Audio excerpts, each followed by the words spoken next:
حضرت مالک بن دینار رحمۃ اللہ علیہ کی توبہ کا قصہ روایتوں کے اندر بڑا کثرت سے آیا ہے. تاریخ کی کتابوں کے اندر یہ واقعہ نقل کیا گیا ہے. حضرت مالک بن دینار رحمۃ اللہ علیہ مشہور بزرگوں میں ہیں. کتاب کے آخری اس رسالے میں ان کے کئی قصے ذکر ہو چکے ہیں. وہ ابتدا میں کچھ اچھے حال میں نہ تھے. ایک شخص نے ان سے ان کی توبہ کا قصہ پوچھا کہ کیا بات پیش آئی جس پر آپ نے اپنی سابقہ پچھلی زندگی سے توبہ کی. وہ کہنے لگے میں ایک سپاہی تھا اور شراب کا بہت شوقین اور بہت عادی تھا. ہر وقت شراب ہی میں منہمک مشغول رہتا تھا. میں نے ایک باندی خریدی جو بہت خوبصورت تھی اور مجھے اس سے بہت تعلق تھا. اس سے میری ایک لڑکی پیدا ہوئی. اس لڑکی سے بھی مجھے بہت محبت تھی اور وہ لڑکی مجھ سے بہت مانوس گھلی ملی تھی. یہاں تک کہ وہ پاؤں چلنے لگی تو اس وقت مجھے اس سے اور بھی زیادہ محبت ہو گئی. کیا ہر وقت وہ میرے پاس ہی رہتی, لیکن اس کی عادت یہ تھی کہ جب میں شراب کا گلاس پینے کے لیے لیتا وہ میرے ہاتھ میں سے چھین کر میرے کپڑوں پر پھینک دیتی. محبت کی زیادتی کی وجہ سے اس کو ڈانٹنے کو دل نہ مانتا.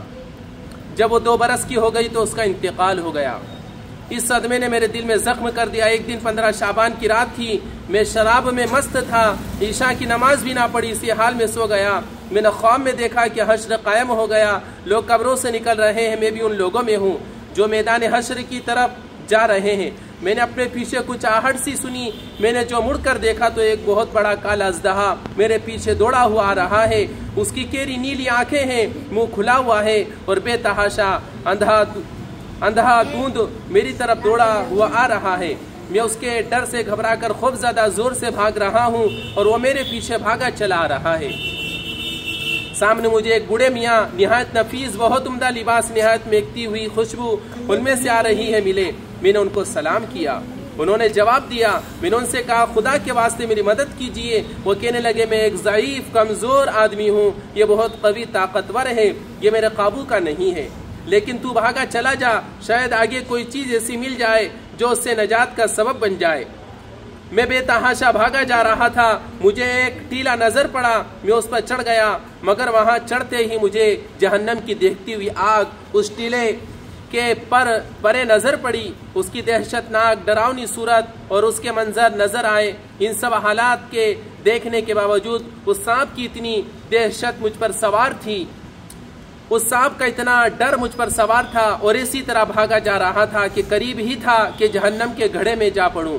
اتنے میں ایک زور کی آواز مجھے سنائی دی. کوئی کہہ رہا ہے پیچھے ہٹ, تو ان جہنمی لوگوں میں سے نہیں ہے. میں وہاں سے پھر پیچھے کو دوڑا. وہ سانپ بھی میرے پیچھے کو لوٹ آیا. مجھے پھر وہ بڑے میاں سفید لباس میں نظر پڑے. میں نے ان سے پھر کہا کہ میں نے پہلے بھی درخواست کی تھی اس اژدہے سے کسی طرح بچائیں, آپ نے قبول نہ کیا.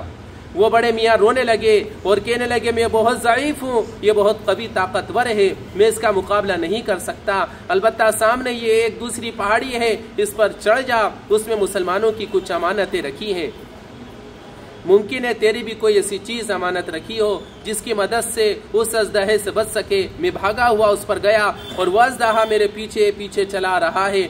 وہاں میں نے دیکھا ایک گول پہاڑ ہے. اس میں بہت سے طاق کھڑکیاں کھلے ہوئے ہیں. ان پر پردے پڑے ہوئے ہیں. ہر کھڑکی کے 2 کیواڑ ہیں سونے کے, جن پر یاقوت جڑے ہوئے ہیں اور موتیوں سے لد رہے ہیں, اور ہر ایک کیواڑ پر ایک ریشمی پردہ پڑا ہوا ہے. میں جب اس پر چڑھنے لگا تو فرشتوں نے آواز دی کہ کیواڑ کھول دو اور پردے اٹھا دو اور باہر نکل آؤ. شاید اس پریشان حال کی کوئی امانت تم میں ایسی ہو جو اس وقت اس کو اس مصیبت سے نجات دے.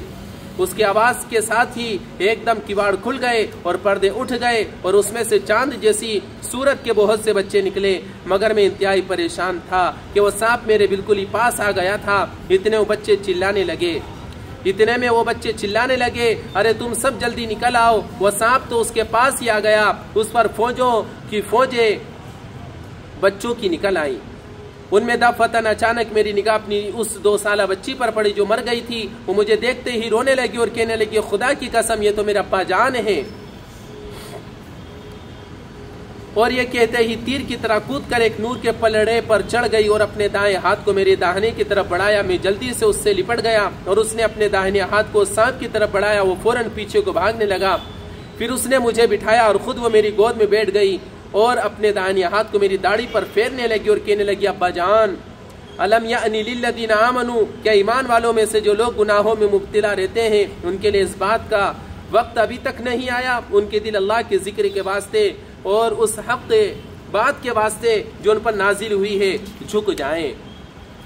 اس کی بات سن کر میں رونے لگا اور میں نے پوچھا کیا بیٹی تم سب قرآن شریف کو جانتی ہو؟ وہ کہنے لگی ہم سب قرآن شریف کو تم سب سے زیادہ جانتے ہیں۔ میں نے پوچھا بیٹی یہ سانپ کیا بلا تھی جو میرے پیچھے لگ گئی تھی؟ اس نے کہا یہ آپ کے برے اعمال تھے، آپ نے اس کو اپنے گناہوں سے اتنا قوی سخت کر دیا وہ آپ کو اب جہنم میں کھینچ کر ڈالنے کی فکر میں تھے۔ میں نے پوچھا وہ سفید پوش سفید کپڑوں میں ضعیف بزرگ کون تھے؟ کہنے لگی وہ آپ کے نیک عمل تھے جن کو آپ نے اتنا ضعیف کر دیا وہ سانپ کو آپ سے دفع دور نہ کر سکے، البتہ اتنی مدد بھی کر دی کہ بچنے کا راستہ بتا دیا۔ میں نے پوچھا کہ بیٹی تم اس پہاڑ میں کیا کرتی ہو؟ کہنے لگی ہم سب مسلمانوں کے بچے ہیں، قیامت تک ہم یہاں رہیں گے، آپ کے آنے کے منتظر ہیں، جب آپ سب آ جائیں گے تو ہم سفارش کریں گے۔ اس کے بعد میری آنکھ کھل گئی تو سانپ کی دہشت مجھ پر سوار تھی، میں نے اٹھتے ہی اللہ کے سامنے توبہ کی اور اپنے برے افعال کاموں کو چھوڑ دیا۔ اللہ ہم کو عمل کی توفیق عطا فرمائے۔